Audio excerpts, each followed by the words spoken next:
Hello, welcome to my channel and thank you for clicking on this video. It has been well more than a minute since I've jumped in front of the screen and done a review.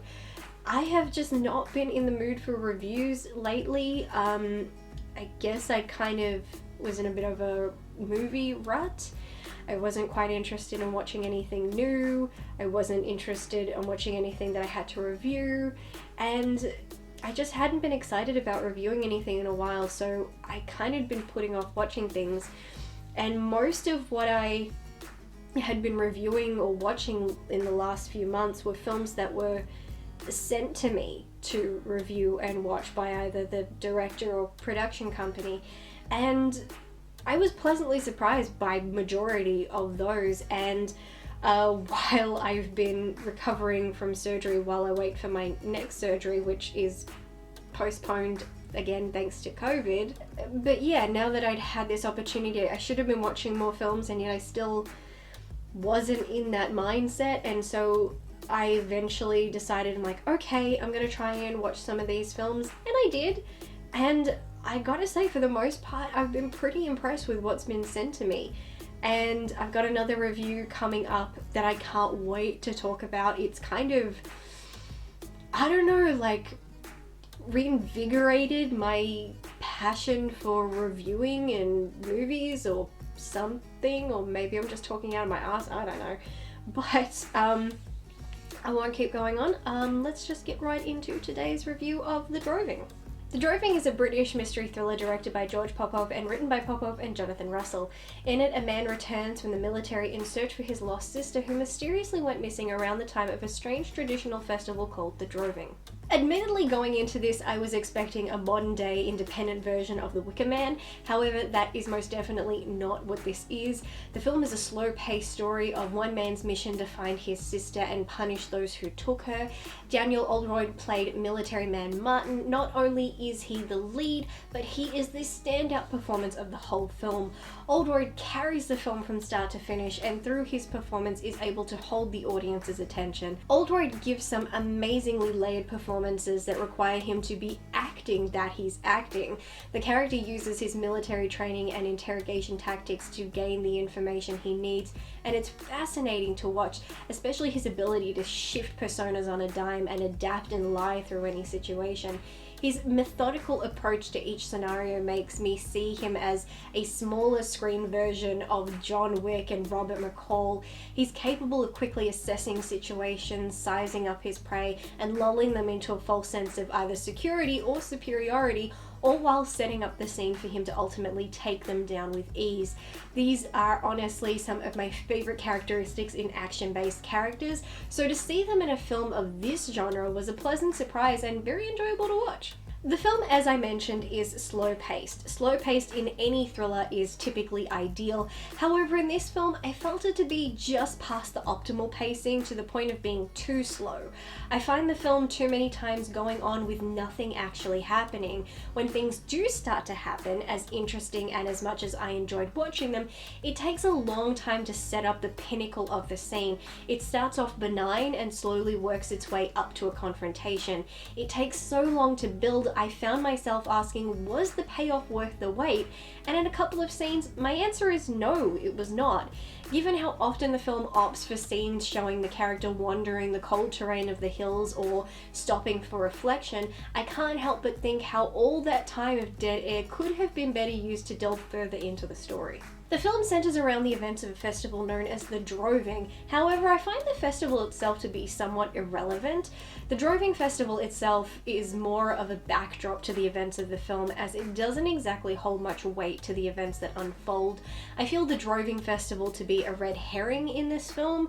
If you've ever seen The Wicker Man, then it's hard not to expect a film talking about ancient festivals and people in animal masks to end in a big bonfire and human sacrifice.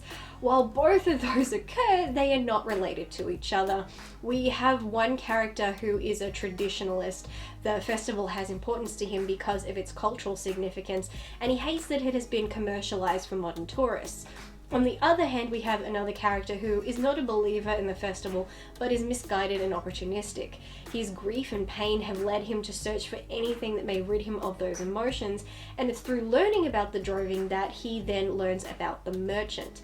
Ultimately, the character has no interest or care for the festival, as his sole focus is on the merchant as a singular entity who, in his grief and desperation, believes will help him. The film has undertones about folk tales and belief and how far people will go for their beliefs, and also how easily belief can be used for good and evil. In fact, I wish those themes were more prominent in the film, as I feel had they been, it would have given the film more body and resulted in less dead air. I do, however, like that the film depicts 4 different perspectives of this one event that unites all these characters, though portrayed loosely and with a little effort. We have the old generation who are traditionalists and believers in tradition and what this festival represents. We have the new generation who are just along for the ride and are having fun but don't believe in it or really care. We have the newcomer who is lost and seeking solace in something greater than him. And then we have the outsider who does not care and finds the entire thing to be utterly ridiculous and does not wish to understand it any deeper than he has to. I feel these 4 perspectives are very accurate to how people today experience and honor various traditions and customs around the world, but again, this is very subtle and may have been more interesting if it was more prevalent. There are a small number of scenes that genuinely play on the thriller aspect of the film. They are suspenseful, creepy, and well placed. In these moments, I loved the film and craved more moments like these. I felt they were, even if a bit slow, well set up and very well executed, and when they play out, I was never disappointed with their conclusions. This film is very well made, and where it excels is in its lead performance, its ability to create a strong sense of mystery up until the moments that the credits roll, and its capacity to showcase and utilize the scenery. The cold, vast landscape creates a sense of foreboding and isolation, both reflecting the central character's circumstance. It also is the perfect location to set the story, as you can picture these events more likely to occur in a place that is slightly cut off from civilization and therefore more likely to embrace peculiar practices. It's also the perfect setting for a mystery that takes multiple twists, beginning in one manner but ending in another. Probably outside of Oldroyd's performance, my favourite thing was the composition provided by Matthew Lamming. It was undoubtedly a perfect accompaniment to the film, further developing that mystery and isolation. This was topped off by an exquisite song featured in the film that, despite my efforts, have been unable to find out who sings it or what it's called. The singer has this beautiful cadence that is almost hypnotic. The song and vocals have a Celtic style quality to them that matches this film and style, and the folk theme so spectacularly. Someone needs to tell me what this song is so I can get a copy of it ASAP. I didn't feel this was a perfectly executed film, and the way all of its scenes take forever to lead up to or build them up did make those moments very hard to stay focused or engrossed in the film. But in the moments when it gets going, it does a terrific job, again all helped by the caliber of Oldroyd's performance. I wasn't blown away by it, but I would say this was a decent and relatively enjoyable film that I would actually recommend checking out. While it's more advertised as folk horror, I feel the folk aspect isn't as prominent as the story of what a person, or in this case people, will do when they lose someone they love and what they would do to be free of their grief and see their loved one more time. Nevertheless, pretty solid independent film. And there you have my feelings on The Droving. Wow, I feel like that was not my best review. And I don't mean the things I said, I mean like I felt really nervous saying that and trying to get my words out. I'm so out of practice. I haven't done reviews in so long, I've almost forgotten how to do them. Hopefully the next one will be better. I'm sorry that wasn't up to my caliber. It's very late, I'm very cold, and I'm not feeling great. But I tried, so please be gentle with me. Anyway, I do believe, I'm not sure, I think The Droving right now is available for streaming. I can't remember which streaming services. If I find out, I will post them in the description box. But if this film is intriguing to you and sounds a little interesting, I definitely recommend checking it out and seeing what you think. If you have already seen this film, then please comment down below and tell me what you thought about it. I would love to hear your opinions. But that is it for this video, but I've got a couple more coming.